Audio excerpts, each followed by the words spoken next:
right. Good morning. Good morning. Good morning. Welcome back to the Trial and Error podcast. I'm Bryon. A Fearless here. marketing consultant,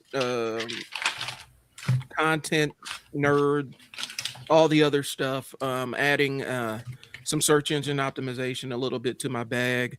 Basically, anything that gets you visible online is what I'm focused on. And I've been pretty active this last month or so, and so it's always been a good thing.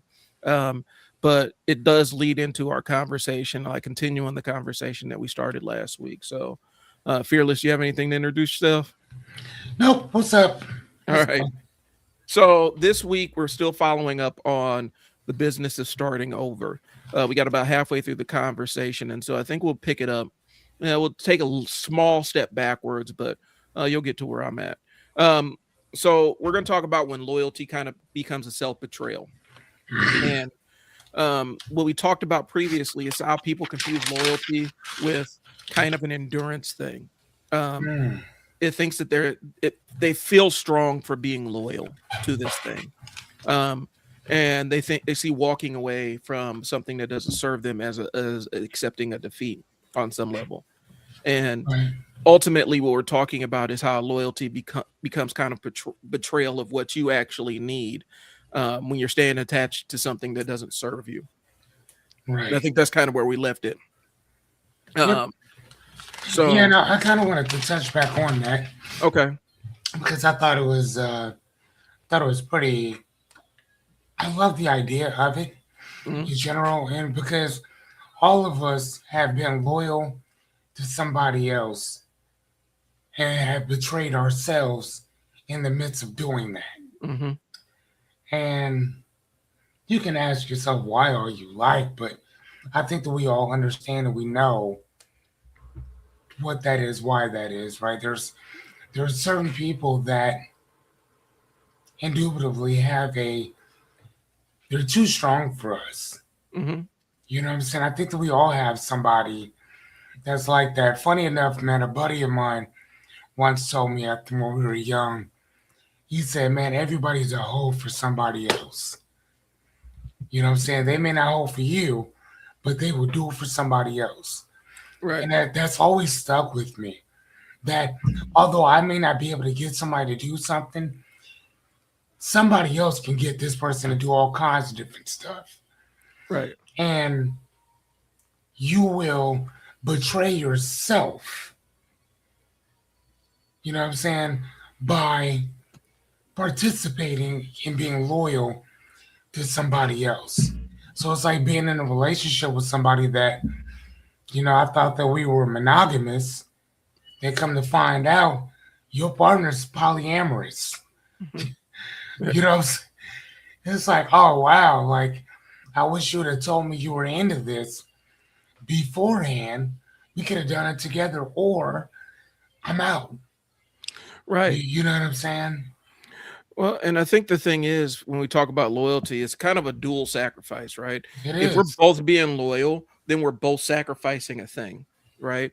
We're both sacrificing something that we want or a piece of, I don't want to say happiness. I don't like to frame it like where it's all or nothing, but we've made the conscious decision that we are pursuing this thing to the exclusion of other things, right? And Hmm. so by that loyalty, I am giving you my time, you're providing your time to the exclusion of other ways that we can be spending our time or investing our resources and things along those lines. Yeah. And I think oftentimes what happens is, and I'm gonna have to reframe this immediately after I say this. Um, but we're not getting a proportionate return. And um, I'm gonna be honest with you. Like I've been, going coming up on 20 years of my at wedding anniversaries this year for 20 years. One of the things about a long-term relationship is it's not always going to be 50-50. It's not always going to be that even transition. Sometimes it's going to be 60-40, sometimes it's going to be 70-30, but you're always getting something back. I think what happens is it becomes this law of diminishing returns where your relationship is no longer affording you or providing you something, and it's no longer worth what you're investing in it.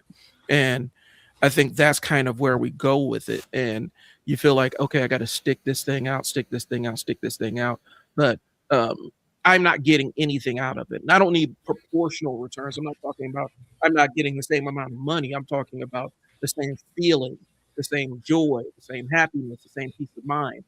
Um, if I'm not getting that in return, then I need to reevaluate my investment. And a lot of times we don't do that. We stay with a job because we know everybody there and we know where our desk is and it's comfortable. It's a comfortable environment.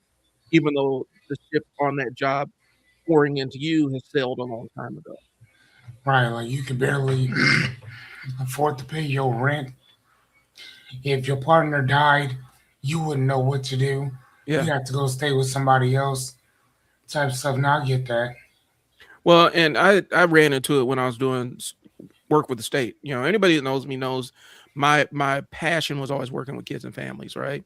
And I sacrificed a lot to maintain that role because when you work with kids and families and do case management, it is a vow of poverty that you are taking. It's an oath of poverty that you have decided that you are going to enforce upon yourself.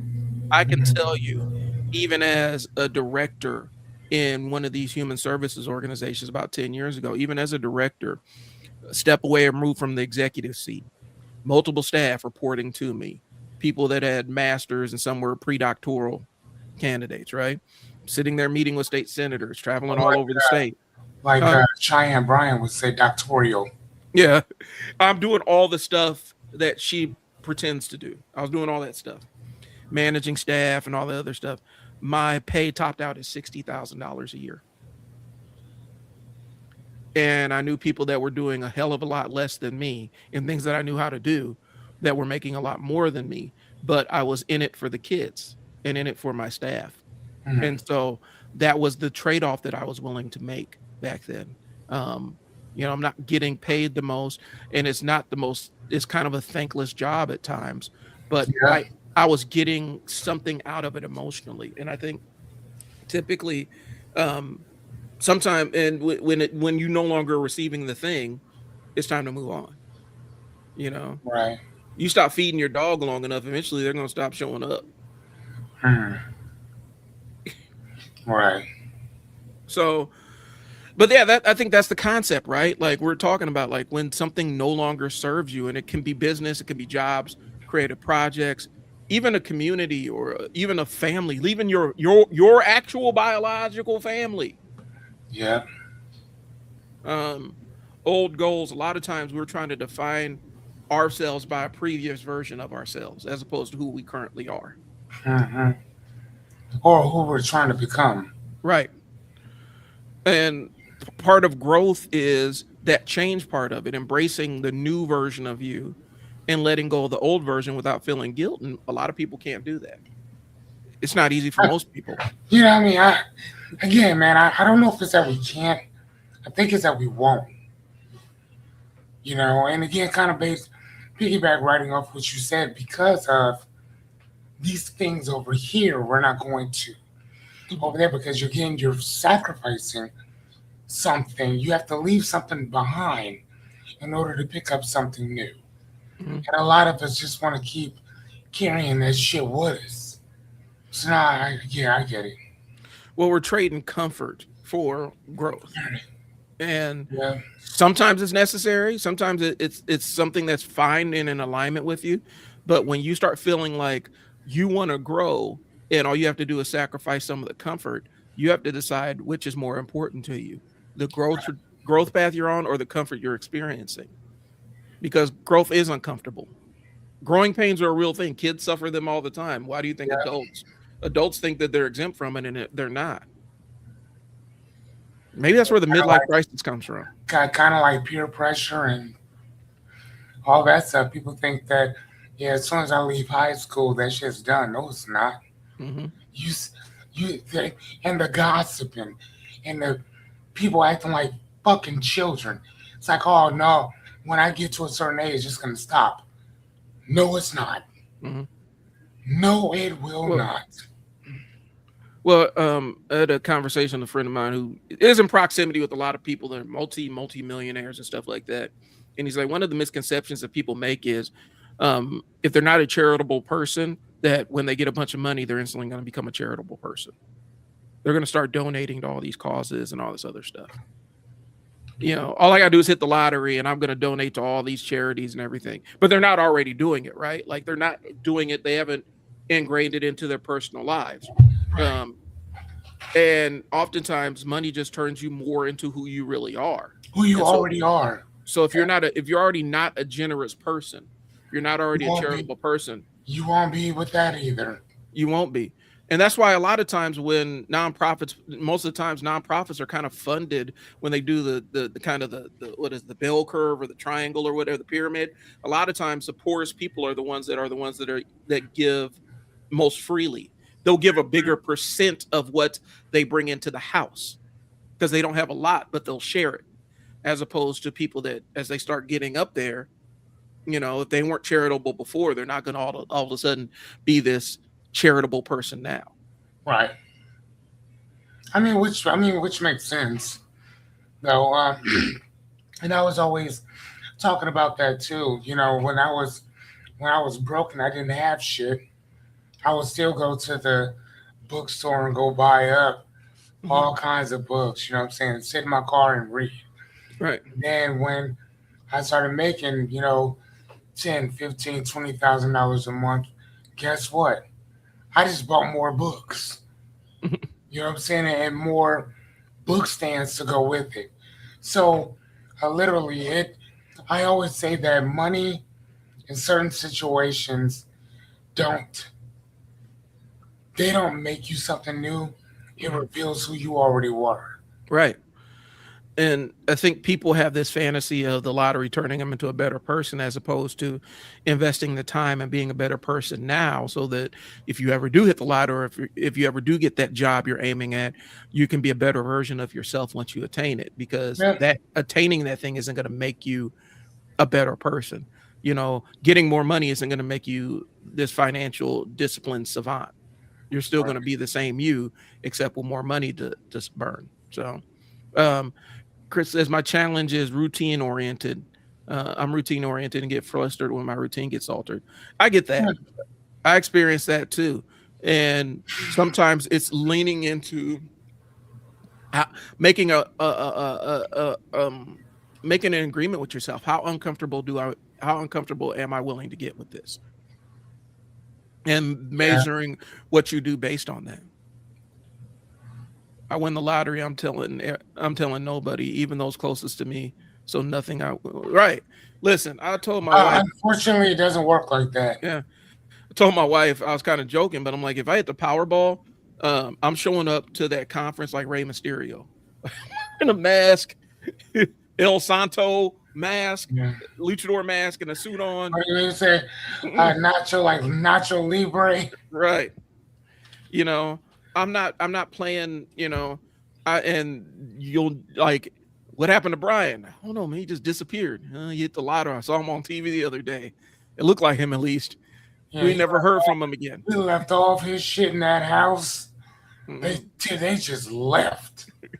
It's disappeared. And they just disappeared. I was talking to my Did anybody neighbors. hit I that was Powerball? Yeah. I couldn't tell you. I don't know. Florida. Yeah. It's always Florida. Florida, bro. So go. Yeah. Somebody hit it. Yeah. Oh, cool. A couple billion or a billion and change. Okay. So, but yeah. Okay. So you're talking to your neighbor. Yeah, and they were telling me um, that he's from like this small town, and I'm like, oh man, that's kind of cool. And I was just kind of thinking like going to like somewhere like Texas where it doesn't rain, it doesn't snow, Hmm. and like yeah, one of them small little towns, and just go ride my bike, ride my motorcycle, just you know what I mean? Yeah. Just yeah, that's Well, what I'm and doing. I'm of the mind because you found the riding your bike and stuff as the thing, in addition to reading. Yes. And I think a lot of people never find the thing. They never they never find their thing.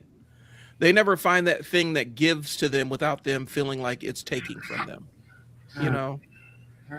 And I'm talking to somebody that's kind of mentoring me in some other business stuff, and he's like, you got to find the thing that you do that you like to do.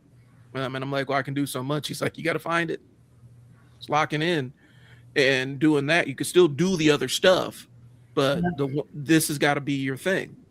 And I think finding your thing crosses over a lot. Like finding your thing that relaxes you and gives you peace. Finding the thing that generates money for you.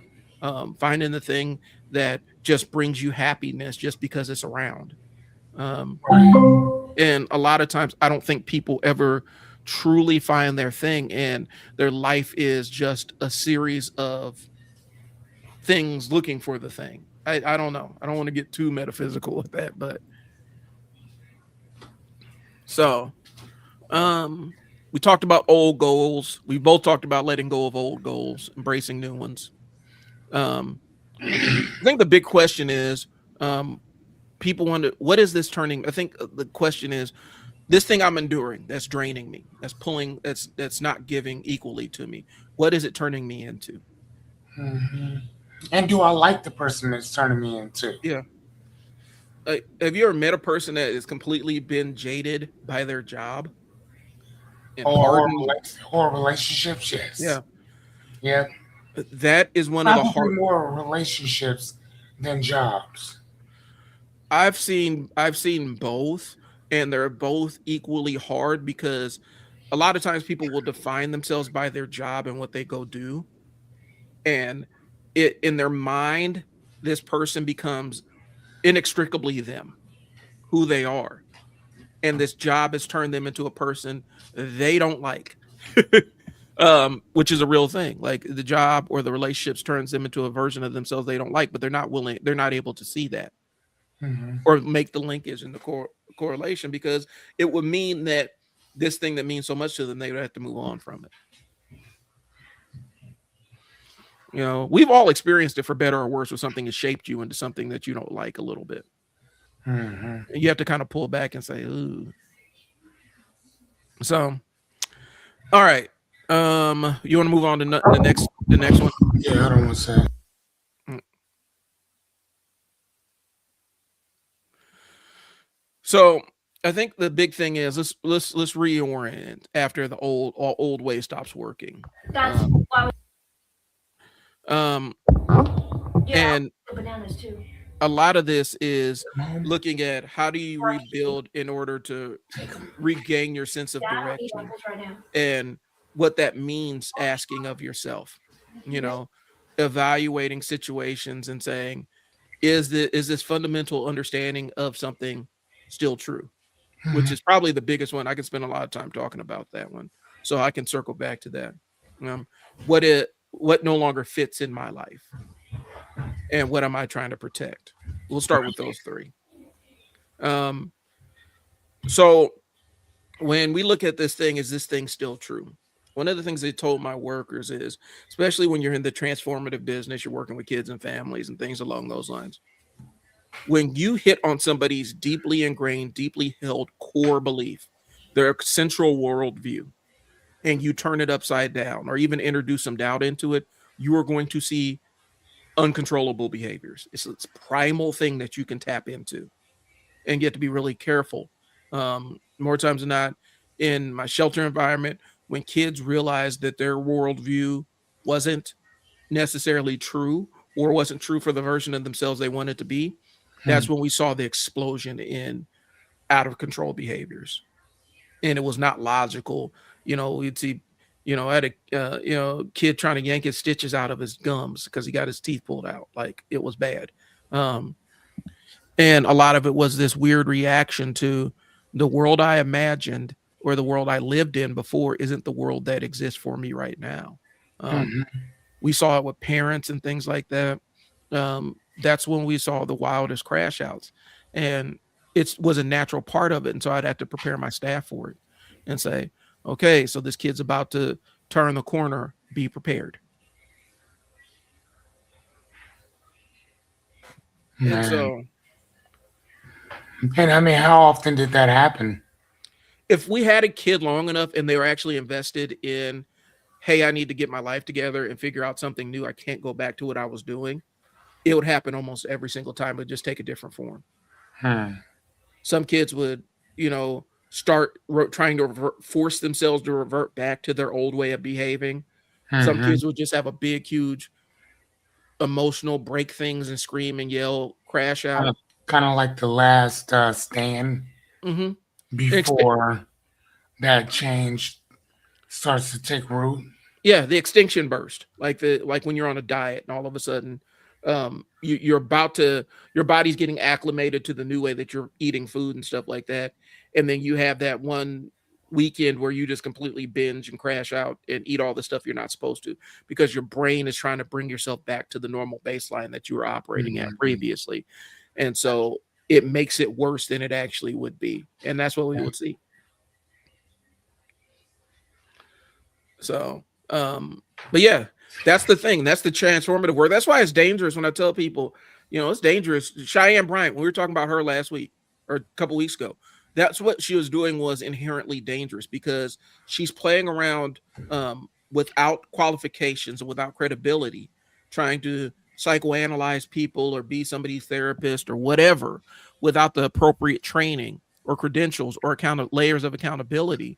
You could absolutely turn somebody's life upside down and not be equipped to handle said thing. That's why a lot of times in my shelters we worked really close with therapists and psychiatrists and stuff because we had to communicate because it's like, okay, this is what we saw. How do we prepare for this and how do we do it with minimum damage long term? Yeah, right. No, I totally get that. I mean, even with my qualifications or whatever, man, I mean, I tell people off top, I am a life coach, and I don't even like calling myself that. I Hmm. just say philosopher. And now, after all these years, I actually decided to go back to school and this and the other, but I would never claim to be something that I wasn't. Right. The word philosopher or philosophy just means a person who loves wisdom, who loves knowledge. That is it. Yeah. Anybody can say that they have a certain philosophy. Anybody can call themselves a philosopher. Hmm. Now, I wouldn't say that I'm a philosopher of therapy or this and that. I would never use that terminology. Number Right. one, because it's illegal Yeah. here in Nebraska to do that. I don't know about every other state, but like credentially wise, I'm what's called a therapeutic coach because Nebraska has this thing where you can't call yourself therapeutic anything Right. without a license. So although that's what I am, I can't call myself that. Right. You know? Not because that's not who I am or what I am, but because the law in Nebraska says I cannot. So Right. guess what? I'm not doing it.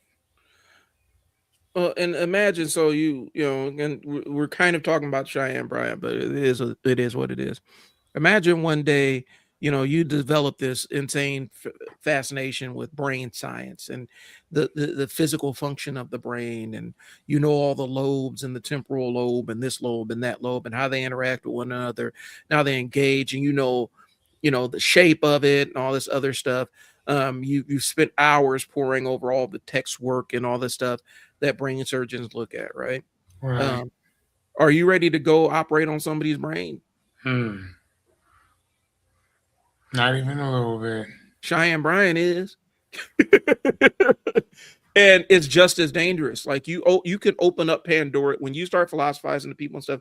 You can easily open up Pandora's box without any of the tools to close it and leave that person in total shambles, Right. uh, without being equipped to do it. I saw was this thing on 60 Minutes the other night where they had a bunch of veterans who were suffering from PTSD, and they went out and did psychedelics. Like there was this clinic, I think it was over in another country they had to go to, but it was a psychedelic clinic and it was kind of set up to help people with PTSD or whatnot. And they went over there and they did the whatever the dosage is, whatever the prescription is, and things along those lines. It wasn't necessarily a doctor; it was a professional prescribing it or initiating it.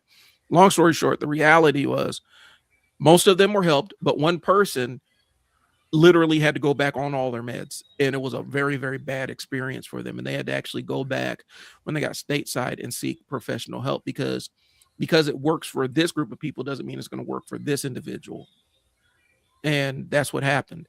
And so that's why it's dangerous to invest in some of the quackery or the people with dubious credentials, because there's no layer of accountability for that. Mm-hmm.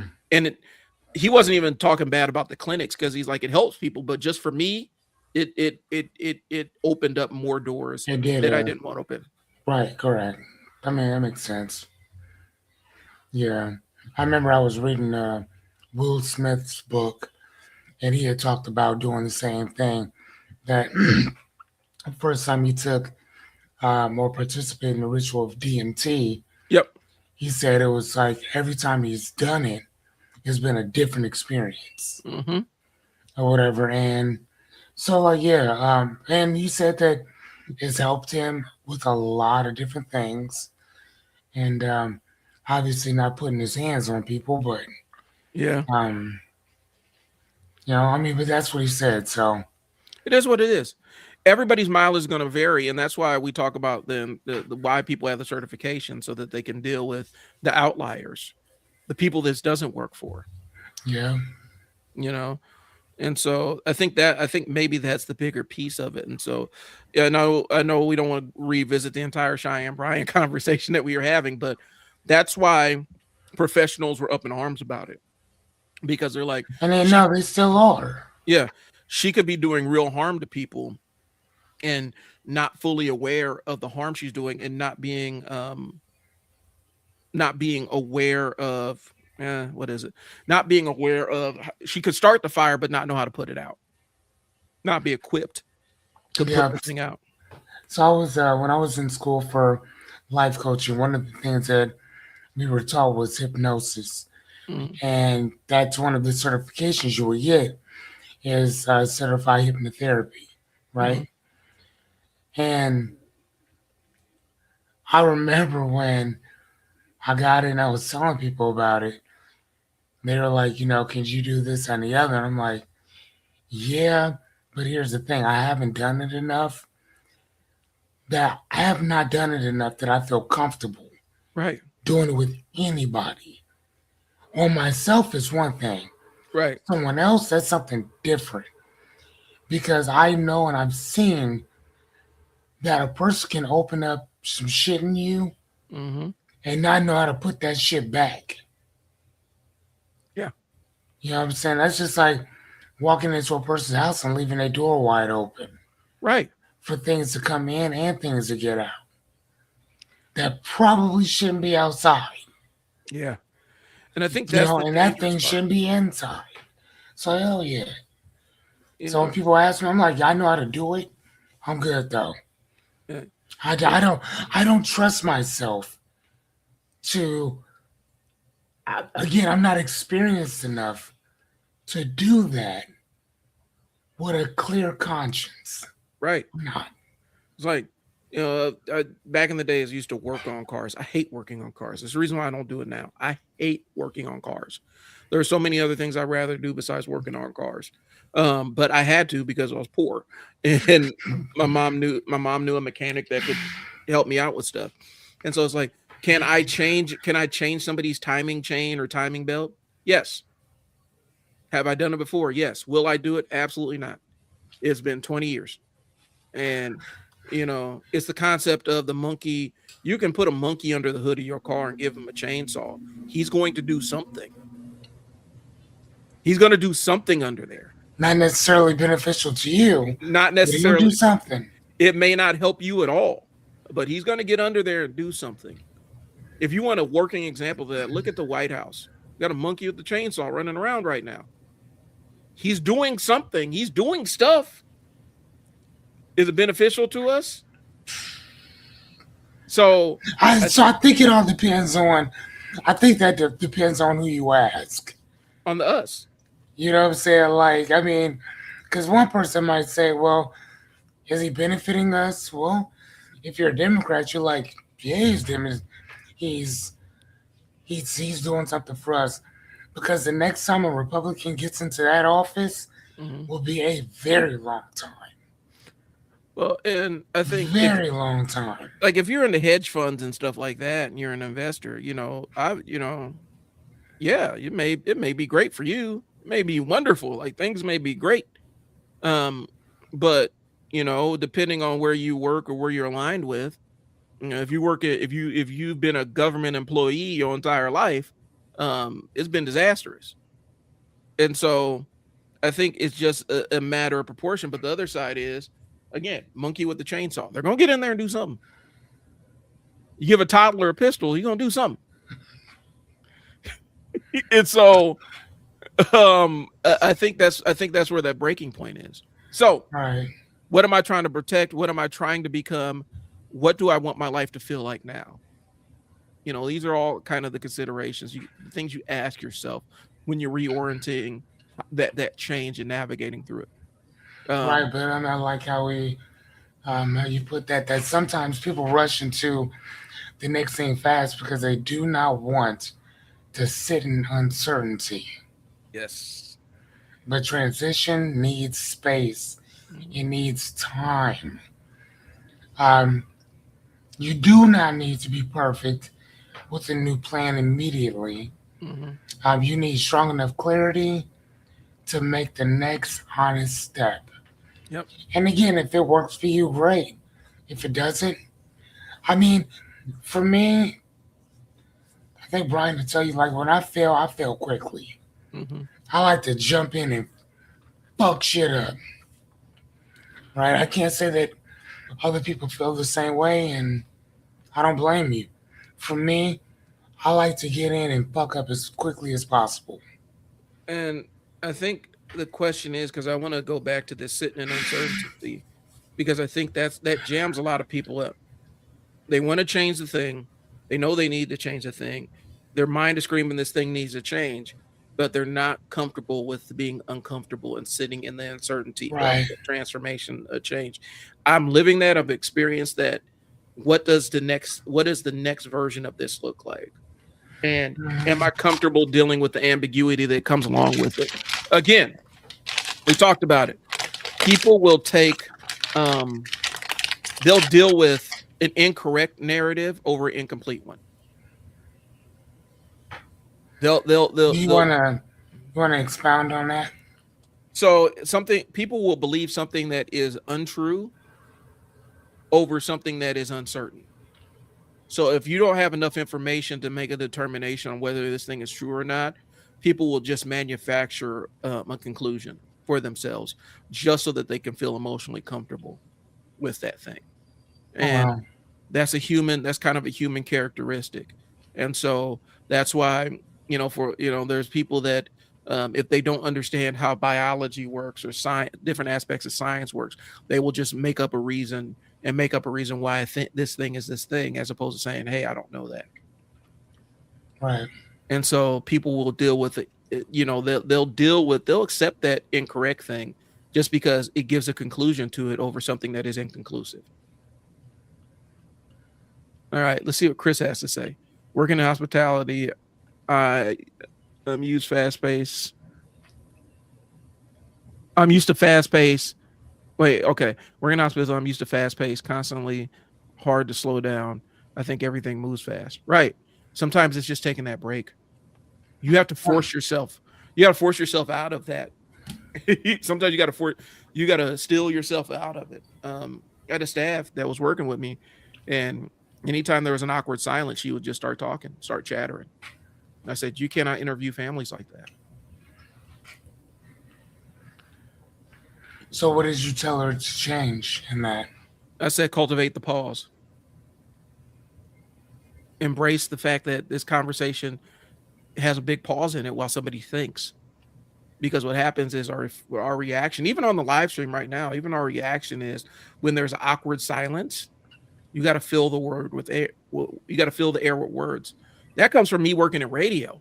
Dead air was one of the worst things ever. And so you Right. always had to constantly have something to say in order to keep that little segment from going awkward or going off track. And specifically when you're doing transformative work with people or helping people fix themselves, awkward silences are the things that allow people to reflect a little bit and give you an authentic answer as opposed to one they feel like they have to throw out there. Okay. So, That makes sense. Okay, so let's move to the next one. yep. All right, trial and error as a rebuilding process. Um, trial and error is how you rebuild without pretending you know everything.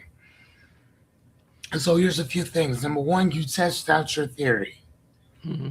Number two, you adjust it. Three, notice what gives you energy and what drains you. Stop treating every pivot like a failure. Right? Starting over becomes less about burning everything down and more about learning Mm-hmm. what still belongs. Trial and error also helps you sort out what to keep, what to pause, what to release, and what to rebuild differently. Right? The lesson is not always try harder. Sometimes the lessons is stop carrying that.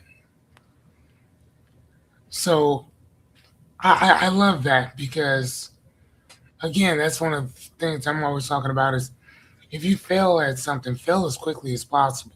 Mm-hmm.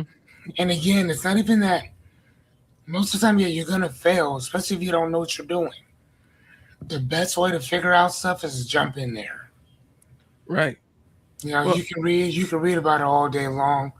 You can watch videos on it all day long. But it is not until you take out your tools and go get to work that you're gonna know whether this is gonna work or not. and failure is part of the process. Like it's built in. The, the unsuccessful effort is part of the thing that allows you to Right, conditions you and teaches you what a successful effort looks like. It's very rare that you encounter a child that learns to walk without stumbling and falling down a couple of times. right.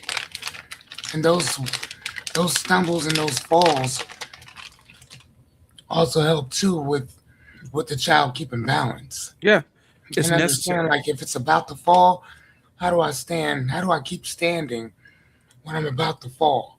So Hmm. every one of those failures are inherited with a learning curve Hmm. and a learning situation as well. So you gotta learn when to mess up Yeah, and because you embrace need it. to know what to do when this happens. Well, and it's the embracing that side of it. Like I think Right. a lot of people don't embrace it, and it's not easy to do when something doesn't go right.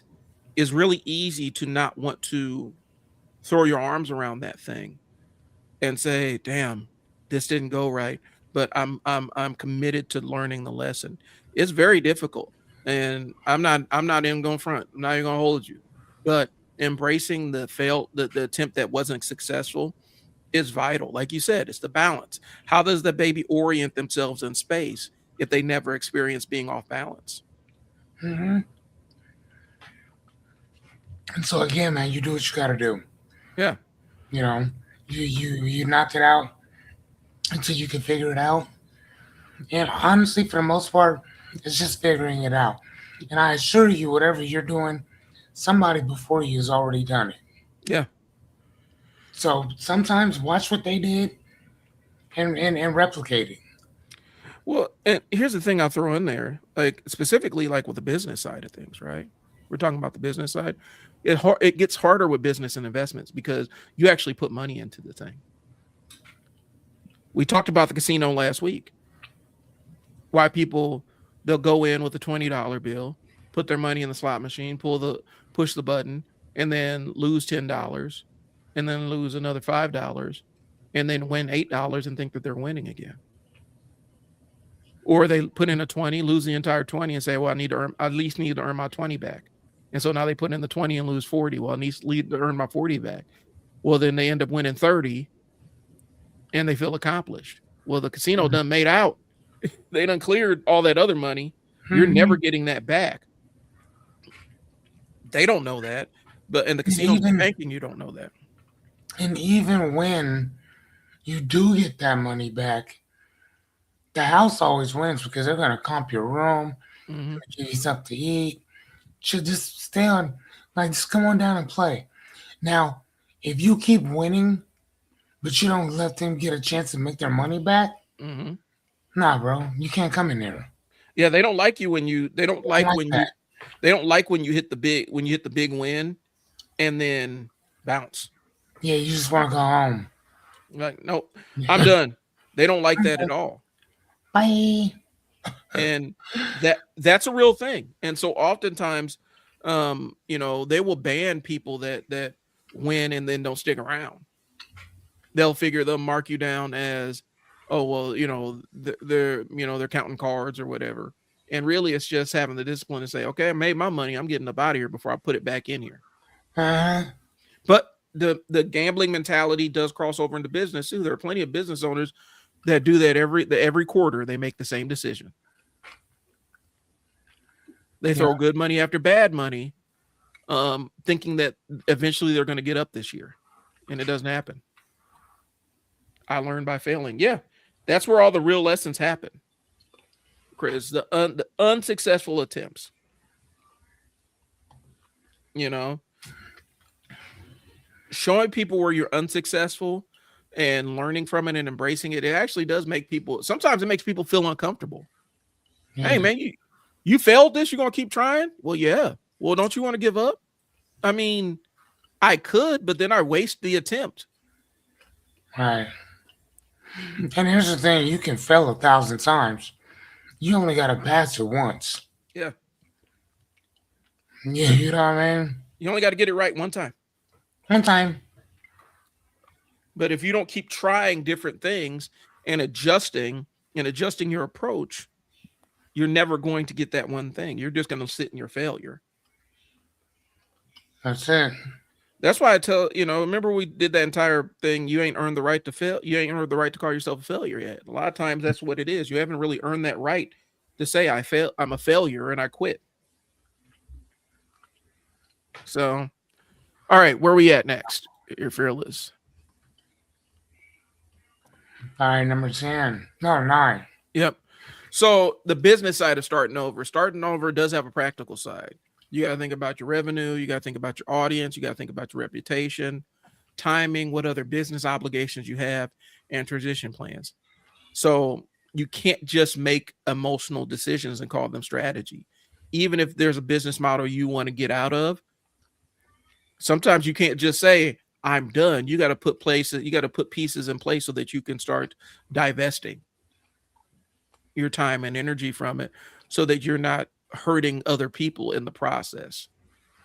Especially if you got employees, you got staff and stuff like that. It can get really messy Mhm. really fast. Right. And so it's just being aware of that and understanding that that's a real thing. You gotta incrementally extract yourself from it. I agree. Um, yeah, it's just kind of like I was talking about before. If you fail, you gotta fail as quickly as possible. Hmm. Like in general, like I don't care what your thing is. If you making calls, I mean, if the thing says you only need to make 10 calls or whatever, shit, make 40. Right. You want to get better, make as many as you can. Right. Like And man, if you need to talk to 5 people to make $5,000 perfect, you mhm, better go talk to 20 or 30 people. Make sure you can forget the 5,000. Let's see if we can get to 30 or 40,000 today right. or this week. You know what I'm saying? Come on, dude. What are you Well, doing? well, and I think oftentimes um the process of failing because it feels like it's a trap, right? Like you feel like I did this, it didn't work, and I tried it again, and it didn't work, and you're not Right. understanding that you're incrementally getting better every single attempt. Yeah. You feel like you just keep messing it up, as opposed to, well, I am kind of getting better at this thing every time I try it. It wasn't as bad. The outcomes weren't Hmm. as negative. They listened to me for a little bit longer on the call. They asked me one question as opposed to just hanging up in my face. Right. And I think that that's the component of it that people don't really embrace because I mean, what I used to call is embrace how bad it sucks. It sucks for right now, Hmm. but I'm learning how to make it suck less. Right. I'm learning how to make this thing not feel as bad when I don't get it right. And Right. I think that's a real thing. But from a business standpoint, that's what business is. Sometimes you have to sit in the discomfort and slowly, when you built the thing, sometimes you can't just take a wrecking ball to the thing. Right. Sometimes you got to actually find a pathway out because taking the wrecking ball will hurt more people than you intend to hurt. Hmm. That's a real thing. And I think um, there's a balance to be struck there. Right. So I don't know. No, but makes sense to me. All right. So a good transition respects both the numbers and the human cost. And that's where the knowledge and wisdom lives, right? Knowledge plus empathy equals understanding. Right. Okay. So let's move on to number 10. Okay, how to let go without burning everything down. Letting go does not always mean destruction. Sometimes it means narrowing your focus, Hmm. changing the offer, changing the role, changing the audience, pausing a projection or excuse me project, retiring an old identity, rebuilding the same thing with a different structure. Not every ending has to be dramatic. Yes. Sometimes the most mature move is a quiet transition, either in or out of said situation. The goal is not to prove how serious you are by destroying everything. The goal is to stop feeding what no longer feeds you. Hmm. I like that. Have you ever met somebody? And I saw this with my adopted and foster kids. And sometimes I would even see it with staff when they were ready to transition. It was like, have you ever met somebody that just can't say goodbye and we'll see you later? What do you mean? Where they can't end an engagement or a relationship without absolutely burning all the bridges and destroying it and making it miserable for all the parties involved. They have to destroy the relationship before they leave it. Oh, wow. They got to burn it down. They have to create consternation. They have to make people have negative experiences, negative feelings, so that they can have negative feelings, so they feel comfortable walking away. Hmm. You know what? Actually, I have seen that before. Not necessarily with myself and somebody else, but with somebody else and myself. Hmm. Like, which leaves you like wondering, like, why would you do that? Yeah, Like, yeah, and now that makes me question any and everything that you and I have discussed. Because if you're willing to do this, what else are you willing to do? right. Or what else have you done that you gaslit me on? You know what I'm saying? Hmm. Oh, yeah, I get it. I've told graduates, like from programs I've ran and everything, like it's okay just to say bye and we'll see you later. You do not have to destroy every single relationship in Right. this place before you walk out the door. And it wasn't just a kid thing. There are adults and everything where they felt like they had to burn it down in order to move ahead. And Okay. sometimes you do. Sometimes a bridge needs to be burnt. You got to throw the match. Got it.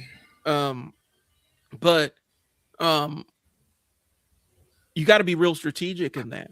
And not every good relationship that you're involved in, not every good positive interaction that you're involved in requires the complete and total crash out, burn it all down, all that other stuff that people do. Sometimes Okay. you can just say goodbye and move on. Okay. Well, let's part company and we'll see you later on. Some people don't a lot there are adults that don't know how to do it. It's not just a kid thing. There are adults that do not know how to just move on.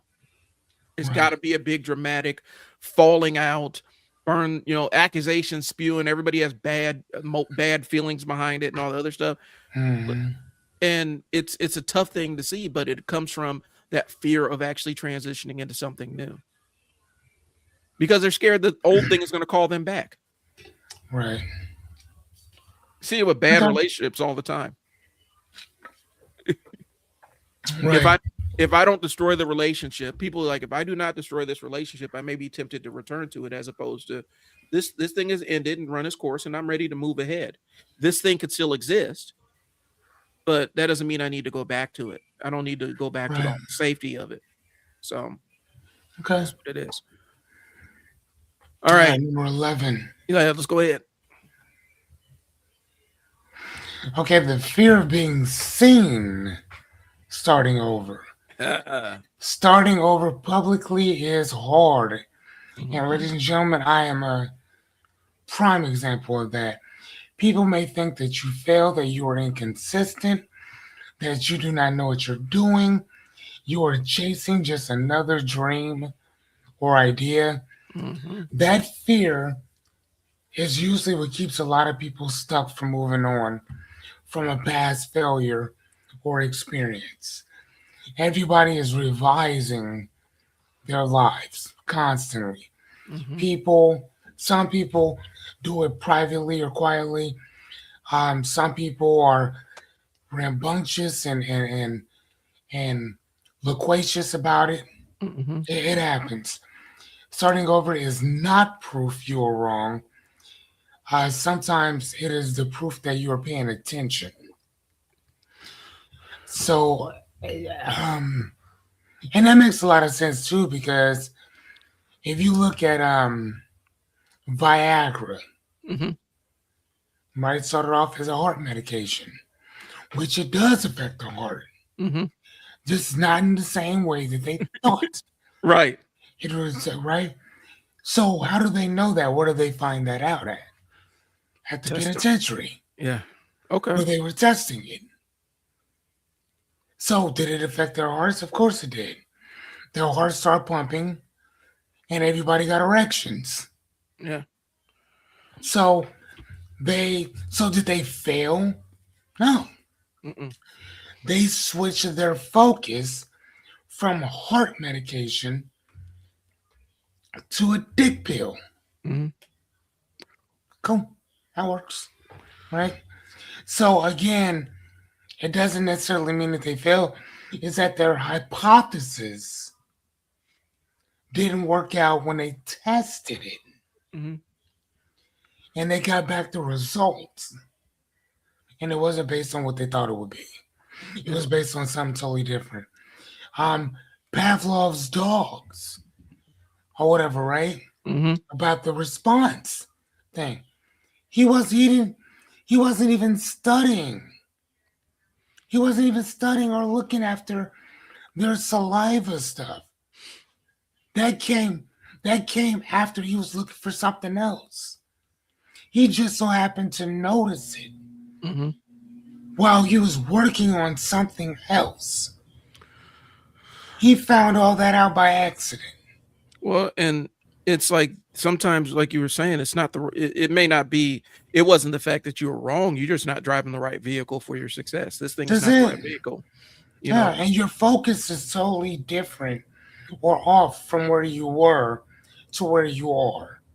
you know, we got to get in the, yeah, you're looking at the wrong thing. We got to repackage what success actually looks like. And that's what Viagra did. Um, there's a point I wanted to extract from here. So starting over publicly is hard. There's one reason why, because oftentimes your initial start was public. You start this big, huge, hairy, audacious goal, build all the goodwill behind it, go out there and try to execute the thing, and you feel like all eyes are on you when it doesn't work. And the reality is, the eyes that are on you are the people that were rooting for you to fail in the first place. That's who's Yeah, watching. I mean, look at Gamecast. Look at um, Atari. Mm-hmm. Look at some of these other companies that had to downshift and pivot from what they were doing to something new now. Right. Back in the day, Circuit City was killing it. You don't find them no more. Mm-mm. Back in the day, Blockbuster had one. They had like 90 some percent of the market. Mm-hmm. 90 some percent. Now you don't see the ass. You won't find one. No, I think there's like Right? one in Alaska, and that's because Alaska has its own own way of how it operates, and I think that one may not even be open anymore. But sometimes it's just finding the right vehicle for you to be successful. And like I said, the people that are sitting there watching you that are going to have the most criticism are the people that are sitting there rooting for you to fail in the first place. They wanted to see Yeah, on your face, and since they don't have anything going on in their world, they have plenty of time to watch what you're doing. that's it. And I mean, so and that happens. You know, it happens. it's a real thing, and it's not necessarily bad, but people are scared to make that admission in public. Like, yeah, I pursued this career 100%. This career no longer serves me. Like Chris said, people do a lot of things that don't make sense. That's just human nature. We're really, Or it makes sense to them, yeah, maybe not you, but it's not supposed to make sense to you yeah. because it's not your thing. We're really bad at explaining ourselves to ourselves, oftentimes. So let's go ahead and pivot. Last part here. A couple of questions for us. Um, yeah. So I'll take what's something you kept doing longer than you should have because it used to make sense.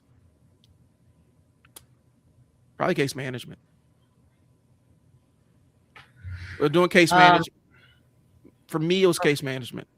yeah, I would say for myself, um, well, a couple different things.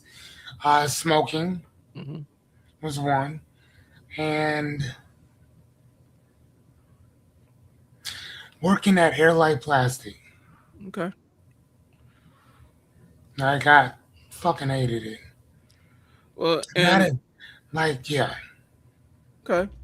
Well, and for me, it was one of those things where I had known it. It was a decision I pivoted into, and it was really hard for me to say you made a bad choice with this one. Even though I got a lesson from it and I learned some important things that helped me move on to the next part of my career, um, it set us behind just because it wasn't paying the same, and there was no support, and you were almost set up to fail from walking in the door.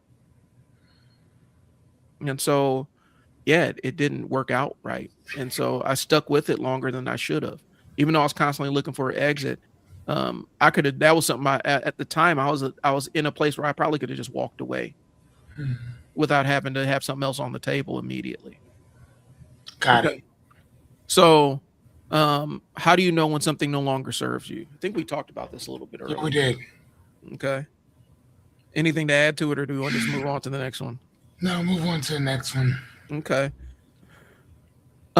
What's harder for you, starting something new or letting something old die? Letting old stuff die. Yeah. Because starting some news, that's pretty fun. Yeah. Letting old stuff die is a bit difficult. That's the same for me. Letting the old stuff go letting go of it is always been harder. Yep, Have you ever stayed loyal to an old version of yourself? yep. Yes. um, Define myself by one thing that didn't define me anymore. It's no longer who I had to be, and I had to give myself permission to no longer be that version of me. Hmm. But the problem is, here's the crazy part. Um, Sometimes when you interact with people that have known you, they want the old version of you because that's the version of you they feel most comfortable with, even if that version of you no longer serves what you're trying to do. Right. And they will almost demand it of you. And then at Yeah, that point, you have to decide, does this engagement with them still serve me? yeah. Um, What's the next one? what does starting over look like when you still have responsibilities? You still got responsibilities. It doesn't matter. Hmm. You start over from where you are. Yeah, you find new responsibilities. You replace the old ones with new ones, and make sure that you try to your best to make sure nobody is harmed in the process. Yeah. but that's somebody's always going to be, they may not materially be harmed, but you may hurt somebody's feelings and you have to weigh that out, which sometimes is a necessary step. All right. How do you reorient yourself when the old plan stops working? Pivot, reframe, Yeah. change First your step perspective. first step is admitting what I'm doing isn't working. Yeah, That's the harder part for me yeah, because I try to I optimize agree. it. I agree. So work off like this isn't working, and then reverse it. Go left, go right, go up, go down, in and out. Figure out whatever you need to do to stop doing the same thing and try something different. Hmm. And what have you learned through trial and error about letting go? Don't hold on too long. You can't micromanage everybody's experience with the transition. So best you can do is try to minimize the harm, but understand that you're not going to control all aspects of how people react to the thing. Yeah, because I mean, honestly, we can barely afford and focus on ourselves, Okay. let alone trying to focus on other people. So we're going to leave the audience with some questions and then go ahead and sign off here. Yeah, All right. So for you guys out there, and you don't have to answer them now, but if you see this, go ahead and drop them in the chat, in the comments or whatnot.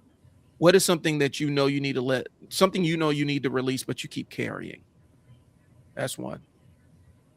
Two, have you ever outgrown a goal that you once wanted badly? Ooh.